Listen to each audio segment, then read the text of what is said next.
Yeah. Is it well, Garrett? Tell the people how Greece is. What's up, y'all? Oh, we just got here this afternoon, and I Oh. was exhausted from the flight last night. Okay. But How was Chad, views are Thailand? incredible. Thailand was sick. It was so hot. It was so hot. Garrett, I snorkeled in the It was exact same spot you did like 3 or 4 years ago. Like was the same unreal, island. yeah. You went from Fifi off to that other smaller island, right? Yeah, we just did like a yacht tour. So we just stayed on one boat and they just took us around. It was Did you see unbelievable. any DAs? All over.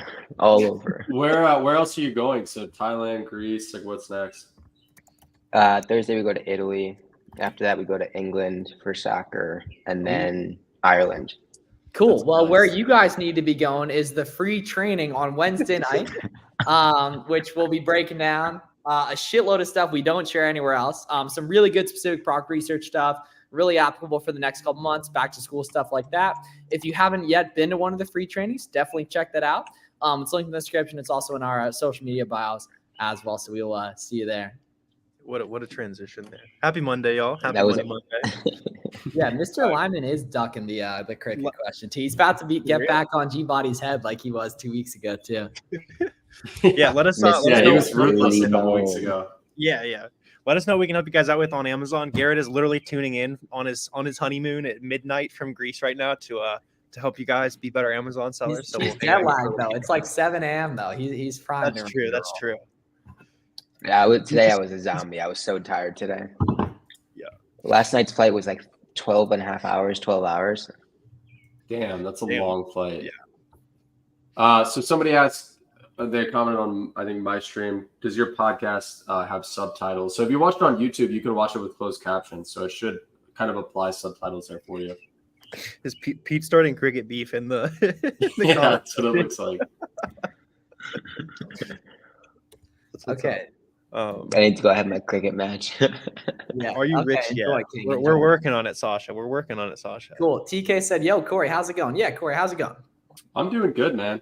I'm just hanging in there, just living life. No, Where did they say no. that? I didn't Hanging see in that. there. No. Hanging in there is a victim statement. No. Okay, well, The that was not the world's hanging in intention. there with you. The world's hanging in there with you. Yeah, that's Corey, a better who way to put it. records your gym content? I just started seeing it. Usually just when like Grant or one of his guys, like when we're in I think that was in Miami when we recorded that one. But just whenever we're together, we'll like go lift and get a couple clips. Some Yon-10. Oh yeah. I sent to the FBA warehouse a month ago. It was scanned in 3 weeks ago and hasn't how long does it normally take. Kieran, it should be up there by now. But just be ready for when that comes in. Fruit the flips. Okay, good job, Corey. You got that reference? Oh yeah. Well, after you sent that video to the group text I was like, I've never seen this guy before. Then I started like listening to some of it. I'm like, he's kind of spitting facts, but at the same time, a lot of it's just complete nonsense. I don't know about that last part. Corey, love the way you explain strategies. Hell yeah, Thank you, yeah. Cool, sweet. So yeah, let us know what questions y'all got. It's a good little Monday vibe. Any questions you got? Help you grow your Amazon business. Obscenely large cash back on Rakuten today. We got some 20% cash back sites. Amounts. Whole bunch of 15% cash back sites. So make sure you're getting after it with OA sourcing. Puma is cheating on his own name. He just got approved for Adidas. That's beautiful. Good job. There's going to be a lot of leads. There'll probably be a big Adidas.com sale this week too, if I had to guess. Yeah, I have to imagine. They just came off a good one, so they're probably just letting it cool down for a bit. But yeah, I mean, this sells everywhere. Yeah, this is like one of the easiest weeks of the year to source. So this is where you put in those extra hours. Yeah. When is Mother's Day? Is it next Sunday or this coming Sunday? Yeah, This coming Sunday, yeah. See, when I said that Rakuten last pays out year, what in May? people were beefing in the chat with me. Yeah, I think that makes you a bad son, Garrett. Yeah. Oh, when is Mother's Day? Oh yeah, Chris Grant. So Chris Grant has a really good point there in the chat. Over 700 different Mother's Day sales, and I think he's getting that data from SalesGazer, right? That Chrome extension. So he did a keyword search for the word mother. 700 different websites are running a Mother's Day sale this week already, I think. So you guys been doing arbitrage, like jump on that. There's really, and like it doesn't matter what site it is, what category it is. These retailers just look for any excuse to run a sale. So anything you're sourcing is going to be probably discounted this week. See, now this is an interesting question here. Actually, one we've never gotten before. I remember my dad was a little bit worried about that because I was lucky enough to get in financial aid because of my gigantic brain in college. No, so I have no idea if it does. You'll be able to figure that out. But college kids make money too. College kids are totally allowed to have jobs, and to my knowledge, it doesn't affect it. The nice thing is that unless you're going to like the most expensive college in the world, which is probably like $100K a year, something crazy like that, the upside of like grow the business, don't worry about that. Like you have significantly more upside worrying about growing your skills rather than playing defense around that. I don't know how it affects it though. I really have no idea. I'm pretty sure financially it's just based on your parents, not I'm you. pretty sure it is too. Yeah. They're not used to college kids being able to run up massive e-commerce bags and Yeah. It's the new, I it's think the, I the made new like way. I think I made like 60K junior year and like nothing happened. Even though like I think my dad like was like low-key worried about it or something. Like, what is the best site to source? How much was Dickinson? Do you remember? Oh, it's I mean, it's disgusting. Like, I mean, all college is disgusting. Go to a state school, kids, or don't go at all. What do you think about small to mid-sized brands abusing Amazon transparency program to police against resellers on Amazon? I mean, it's just part of the game. It's completely their right to. You know what I mean? Yeah, that's just what happens, right? And I mean, like they said in the comments, like a lot of times. So I guess without getting too into the weeds there, like, yeah, brands will enroll products into transparency to try to get some unauthorized resellers off the listing. It kind of just is what it is. Either start working directly with that brand and become an authorized reseller, or just move on to the next brand. There's like over 2 million brands on Amazon. So yeah, there's plenty more. So, Sean was a professional poker player originally. So him and Wi-Fi are gonna square up. Yeah, the all-star game of Amazon poker. Him, Tony. Wi-Fi, Billy Flips, and who? Tony. You gotta get Tony in there too. Of course. Yeah, I knew there was one more. Yeah, so the all-star, we should stream it. Actually, that would be sick. That would actually really by Selleramp. Yeah. So sponsored by Selleramp. So Tony, Sean, B Flips Media, and Cousin Wi-Fi. You got to get Bathan in there too. Is Wi-Fi a poker player? I'll talk a big game. Yeah, allegedly. I mean there was a little while where him and Billy and Jimmy were playing it like every night at like midnight. I love how Jimmy's like always like snakes his way into the mix. After I went to bed. Always. That's so funny. Do I need to process your ungate list before I search products? You might as well a little bit, Thomas. Now, you don't have to do the whole auto ungate list, which if anyone's interested, it's a free list of products in the description that'll auto ungate you. At a certain point, though, as long as you're confident that a lot of stuff's going to auto ungate, which it will, you just go ahead and confidently source, and then you quick check auto or just get ungated if it does require invoices. Well, I mean, the cool thing nowadays is that, I mean, test buys aren't really going to be less than 10 units anyways, right? So if you find a product, you can use your first order, whether it's in, something that you're buying for the first time or not, as your ungate.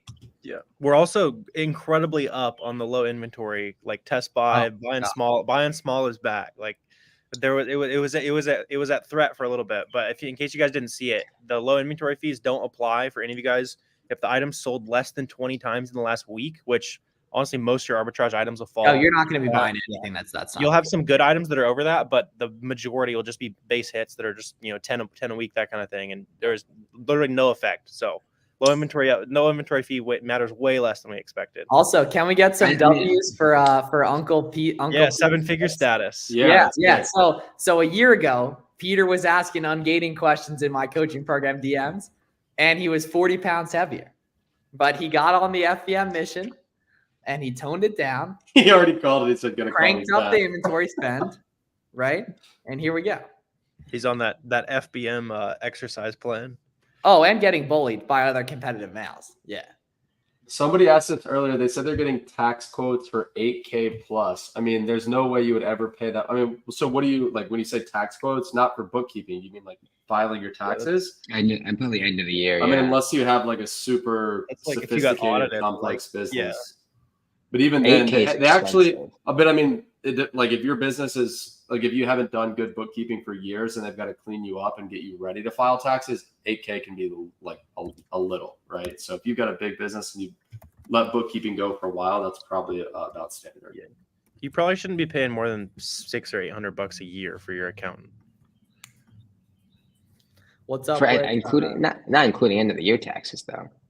End of year prep should usually only be like under $1,000. You don't need a bookkeeper until you're like That's actually dope. pumping. Oh, you pay that much still these days, Warner? For end of year tax prep, I mean, mine's a little more than that now. Yeah, that's what I was saying. My first year of Amazon, I paid $600 for. Oh, that sounds right. Yeah, that's your own bookkeeping because it's super easy. Yeah. Like all you have to track is cost of goods sold and all that kind of stuff. Don't pay the $500 a month or whatever your bookkeeper's trying to charge. Yeah. Okay. Yeah, because that's what I figured. Got to play heads up with cousin Wi-Fi. Yes, sir. Yes, sir. What's up with the different listings? One is all FBA, one is all FBM. Sharon, see, now that is a very profitable question because you'd be shocked how many items, for whatever reason, have multiple listings on Amazon, and you can just split on both of them and list on both of them, FBM at the same time, and split around as a need be. Men's Warehouse. We sourced them from Men's Warehouse. Yeah, we sourced the groomsmen strip from Men's Warehouse. Yeah. Well, the shoes were sick. I couldn't find them in my Those size. were ASOS 20%. Come on. I know. They only make them in women's, bro. I found them that night. 10 seconds after I asked somebody, I found them, and I'm like, well, they don't make them. Now, here's why I'm about to remove you from the stream, right? Please, because Nike shoes are, especially on ASOS, are men's and women's sizing. The box has both of them on there. They don't make them in my size, is what I'm saying. I wear 13 men's. It'd be like a 16 women's. They don't make that. You're wearing a 15 men's. Miles, 13 men's. You forgot how much wasted basketball potential there's down there. Yeah, what are you? It's not like I haven't seen you in person. Can you even grab rim? Of course I can. Just haven't any time recently. Are you out there dunking at the Y, Miles? I'm 5'8". I'm hitting backboard on the layup. Right, then I'm getting back on D and I'm running back again. I'm distributing the ball. I'm doing Are you one of those guys that grabs the net like on the layup? Like you can't reach the rim, so you grab the net on the layup? No. You go with the right, you hit the backboard, and then you hit the net with your left hand too. And then you get back on D because I'm guarding the best player too. I could see you being a scrappy defender though. Yeah. No, I'm gonna foul you. Oh yeah, for sure. Because I've been getting he's a better part of it. Scrappy is an understatement. This dude's grabbing you, scratching you, pushing you.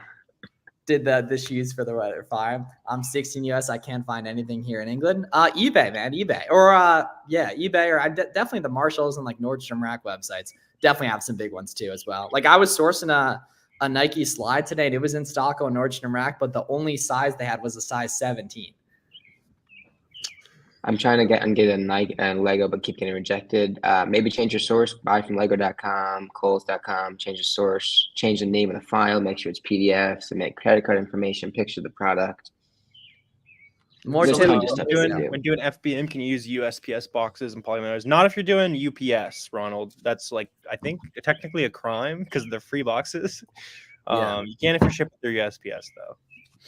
Somebody asked earlier, how do you find authentic distributors? So to this day, my favorite method is just using Google, Googling category name, distributor, and then your city or town. That's going to give you a lot of information. And then when you choose that category name, the more niche and the more specific you can go with that search term, the better results you're going to get. So instead of saying like tool distributor, Charlotte, North Carolina, maybe try like welding product distributor, Charlotte, North Carolina. That's kind of like a niche within tools. And you're going to find probably less total suppliers, but the ones you do find are going to be super legit.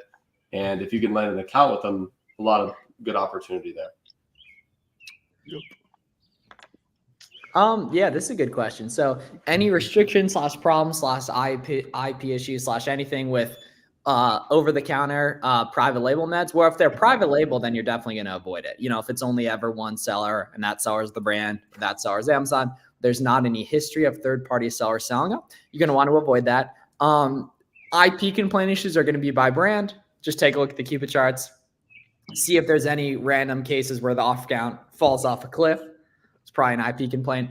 In general, though, if you see that third-party sellers are making money on it and that they have for a while, there's no cliffs on the offer count, you should be good to go. Just in general, though, a lot of OTC brands are pretty like strict on Amazon. They will IP. So yeah. And like tools like IP Alert, that's going to help too. Just kind of keep an eye out. Yeah, everyone got re-ungated in Disney. That was previously ungated. Yeah. That was a good win. Yeah, it was like a week ago or so. Yeah. Oh, imported. Oh, okay. Interesting. Talk to the brand and definitely take a long look at the ASINs, at the Keep It charts too. I mean, if you're importing, you What's probably the have to talk to the brand. Oh, facts, yeah. Yeah, you probably got a distributor. But if you're asking about IP, you know what I mean, then you probably haven't. what is the latest with Nike? Is it fixed yet? Not currently, no. When seller says PL potential, but there's at least one FBM, it just matters how many sellers there are and if that seller is the brand or not. So you basically just want to look, is that the brand? If not, then it's probably not private label. Look at that seller storefront that's on it and see if they got other brands, then it probably isn't private label as well. Yeah, we pushed A couple other things that made it way more accurate too, Bulldog. So if it says private label, it's actually a good shot that it is now. Yeah, Oh, that's huge. That's huge. That was always kind of that was an everyday. Yeah, we spent like an afternoon fixing. It's like, all right, we're good. Like, The other thing to look at is other products within that brand, right? If there's one product within a brand that's questionable, pull up 4, 5, 6 other products within that brand. If they look the same, if they have that same product or the same seller on those products, it's probably a good case that is private label. However, if other products within that brand have 15, 20, 10 sellers, then it's probably good to go. Do I need to set up a website for my company while doing FBA? If you're doing wholesale, it'll definitely help. It's not really going to do anything for you specifically with OA. It might even do even more harm than good, specifically with OA. But if you're going to do wholesale stuff, man, definitely look into creating a one-pager. If there's a buy box on a product, would it be beneficial to list your product pricing a bit lower? Not just equal to buy box minimum, the price equal to the current buy box or equal to what it has been in the past. So Daniel said, what section? This is a filter in KPF, right? To filter for price increases. I'm not super familiar with KPF. I know you guys know it pretty well. Is it just a filter within KPF that he could probably just find? Yeah. You can do, I mean, you can filter on like the change of sales ranks, price, offers. So you can do some pretty cool stuff with all that stuff. But if specifically with price, you can do something with like past 30 days price is increasing, or the past 30 days price is decreasing, or it's $25 today, it was $20 30 days ago, stuff like that. Do you have a pricing strategy for new listings? How to avoid a pricing war and race to the bottom? Yeah, I mean, if you're pricing where the buy box is going, right? There being a pricing war is typically around how easy the lead was to find, right? So if you're using coupon codes and taking advantage of different sales that are going on and using discounted gift cards potentially too, you're going to pay substantially less than your competition. And if you're listing stuff FBM quick, that's going to help more too. If you're buying stuff that is really visible and you're only doing FBA and it's taking a little while to check in, naturally there's going to be a lot more competition. Have a few hundred for FBM inventory after supplies accounts. If you recommend RA, yeah, do a little bit of RA. Also, hit the thrift store, that kind of stuff. Like look for like while you're out, go hit the Marshalls and then hit all your like local thrift stores looking for VCR players, video games, stuff that's kind of way undervalued at the thrifts. Yeah, I mean, if you really have like little cash to start this business, I'm talking like a couple $100, then exactly what Warner said's the move. Go to thrift stores and you can turn, I mean, I used to do this for fun. You can turn $50 into like 200, 300, 400 at thrift stores. The ROI on those products is going to be really high. The only thing is you're probably going to sell those what you find at thrift stores on eBay versus Amazon, just because it's more of like it's just a more that platform is more suited for those types of products. And then once you stack up $500, $1,000, then you can kind of get into the Amazon game. That'd be my recommendation. Yeah. Not to mention, you should be looking at and evaluating why you only have a couple $100 to your name. Is it a expense problem or an income generation problem? But either way, you can fix that. Yeah. Yeah. You attend MSc and ASD. I mean, dude, honestly, ChatGPT's got some pretty good recommendations on trade shows, honestly. In terms of like the stuff we'll be at specifically, we'll be at Amazon United as well, which is it's either the end of August. Warner, you're on the website, by the way, for that now too. I'm not even yet. Oh, cool. They haven't told me that I'm speaking, but maybe that means I'm speaking. I don't know. Well, I'm not on it yet. They talked to me about it. Yeah. At the very least, y'all should be there. Yeah. That's it. That's going to be a wholesale specific conference too. It's just one day. Last year was the first year they did it. This is the second year. It was awesome. It was really good stuff for anybody doing arbitrage or wholesale, right? It's going to be a really good event. And then somebody asked kind of on that subject, they said, well, there's no IP complaints with wholesale, right? Sorry, I'm still new. So yeah, IP complaints are definitely still something you can run into as a wholesale seller if you're not buying directly from the brand. So if you're buying directly from the brand and you're authorized and they know who you are and they know you're selling it on Amazon, your chances of getting an IP complaint are virtually zero because IP complaints come from the brand. But if you're buying from a distributor or a wholesaler, if you're buying from anybody that's not the brand, then there's still a risk. But if you have good documentation, if your invoices trace back to the brand, then your chances of beating that are still high, but it's always going to be somewhat of a risk. Oh, Mr. Lyman's back because we banned his burner. His burner was talking to him for a sec, Mr. which I yeah. think was Mr. Simon. How original. Yeah. If you only got $300, use books. Use books. Yeah. Use books. Yep. Should you be buying for the fourth quarter if you come across items RA? Only if you have plenty of money sitting on the sidelines, Sharon. Probably not realistically. And most of those items will probably be selling year round as well. So I would just list them, see if you can make some sales. And yeah, I wouldn't plan to hold it for another 6 months at this point though. Ban the burner. Because think about the alternative. There's just so much lost opportunity cost with holding it for so long, right? You can compound at 13, 15% 4 times before Q4, or wait, potentially get like a 25, 30% margin Q4, which is great, right? But that gets outpaced by the other one so much heavier. How do you typically go about product research? Yeah, Marco. So it's kind of hard to explain. You can watch us do it live on our channels in any of our videos. To start, though, you're going to look inside the storefronts of other Amazon sellers and then look at their fastest selling products, then look at those products on Google and try to locate them at a profitable price and make them profitable. Yep. What should you do prepare before switching to a prep? Honestly, not much, man. Like pretty much the only thing you'll do is just swap the address out when you're buying products to the prep center address. Good idea. Like ask your prep center, like, what do you get boxes from my favorite website, so you know that they're not like getting a ton of cancels from like places you like to source from, and just test it out. You should put a lot of emphasis in terms of like filtering out that prep center though, because like a good prep center can really be the catapult to the catalyst to expedite your growth. However, a bad prep center is going to hinder you significantly moving forward, right? So just go through the questions, right? Get on a Zoom call. Interview them, right? They are an employee of you, right? Ask to see their warehouse. You would expect it to be organized and put together and clean and those sorts of things, aka not Miles and Miles warehouse.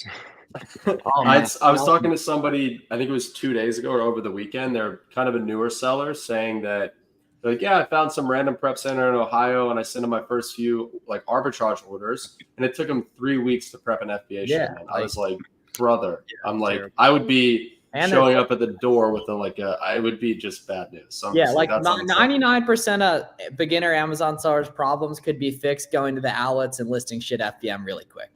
Yep. Like 100%. Just don't get the prep center that's actually like a trailer in the middle of Montana. That's a very good point too. Yeah, that was some good some good drama.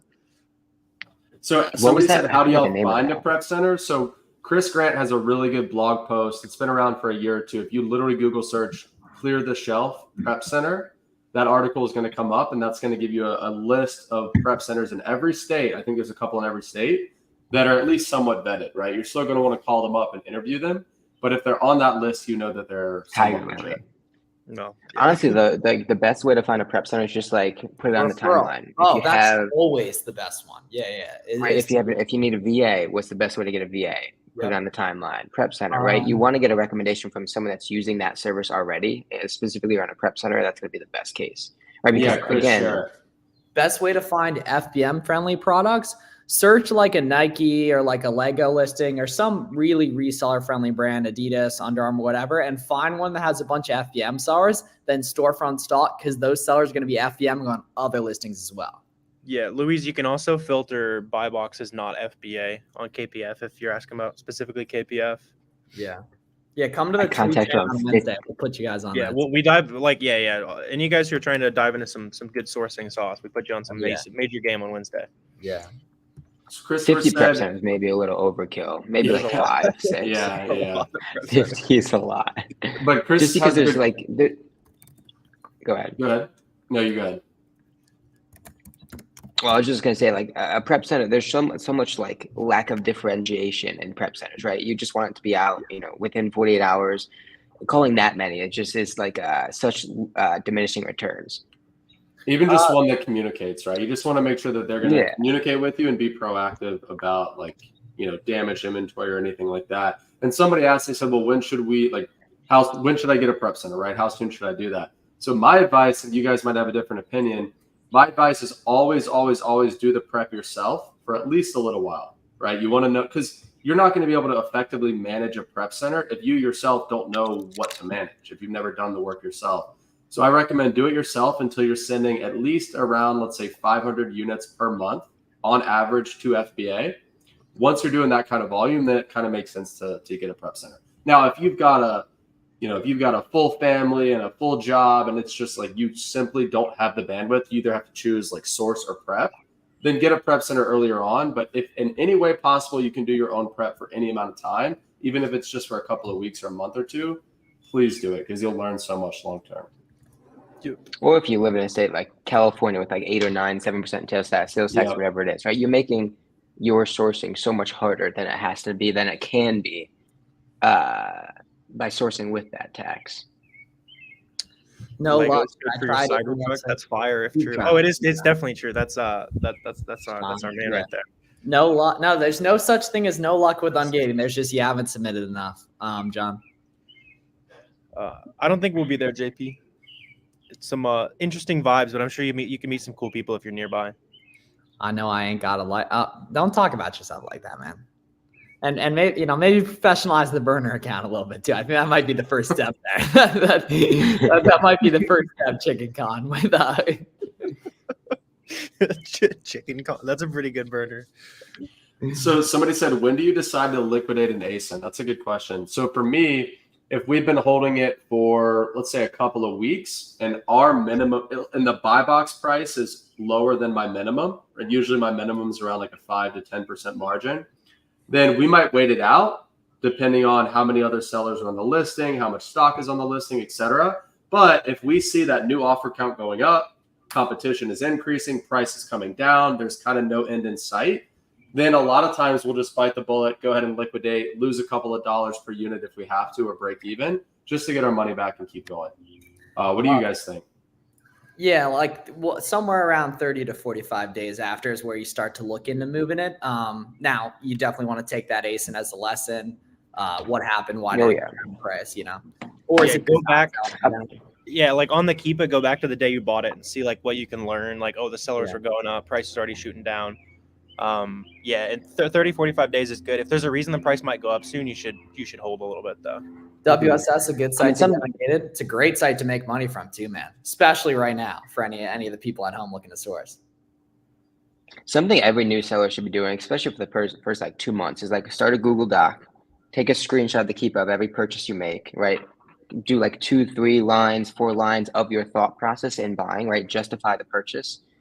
And then you can revisit that thought, the screenshot, what happened, what presided in that Keepa, and you're going to learn so much quicker. Again, take that, put that and align that with 4 or 5 other sellers doing the same thing, and your growth is absolutely imminent. It's guaranteed. If you can do that without leaking the product too, you should be putting that on Twitter. That would be super good to share. It's like sharing your thought process. Because a lot of times, right? Like you buy something, especially a newer seller, right? 3 weeks later, you don't necessarily remember like what you saw, what you wanted, what you liked, what you didn't like, the risks, right? So you just want to document all of that so you can revert back to it, right? And so like comparing screenshots, the present compared to what you saw when you were sourcing the product, you're just gonna take so many nuggets from that. Cheap poly mailers on Amazon for sure. Garrett's got the goated, the 9x12, the gray Johns from back in the day. Do you guys believe beginners should do more FBM or FBA? I mean, it's listing dependent. Definitely I'd say FBM, but it's like if you're not going to move your handling time around, if you're not going to check if other people are doing FBM on those listings, then you should probably just do FBA. So, I think for newer sellers, TK said he talked to some brands. Sorry. Bad timing today. Get him out of here. Oh, I'm surprised it wasn't me this time. That's good. Oh, well, I don't discriminate. Great. But you asked for that one. This is a good point. So I think it's worth addressing. He said he talked to some brands that the brand themselves don't sell on Amazon, but somehow the brand is listed on Amazon. There's third-party sellers selling the product. Who created the brand and the listing? So chances are, if you look at how old those listings are, they were created years ago by some random third-party seller, probably back when Amazon was a lot more chill when it comes to like who can list which products. So just over the years, other sellers have found those listings and sold on those listings. So they were probably just created by a third party a long time ago. But this is a selling point to the brand. It's like, listen, just because you guys don't sell on Amazon doesn't mean that other people aren't selling your stuff on Amazon, that your stuff's getting sold there. So wouldn't you rather it be through somebody that that you trust, where you can control things, right? Like this is a pitch that you want to use to kind of get a foot in the door there. It's a fact. Cool. All right. I'm going to go do my best 2016 Steph Curry impersonation at the YMCA and such. So we'll see how that goes.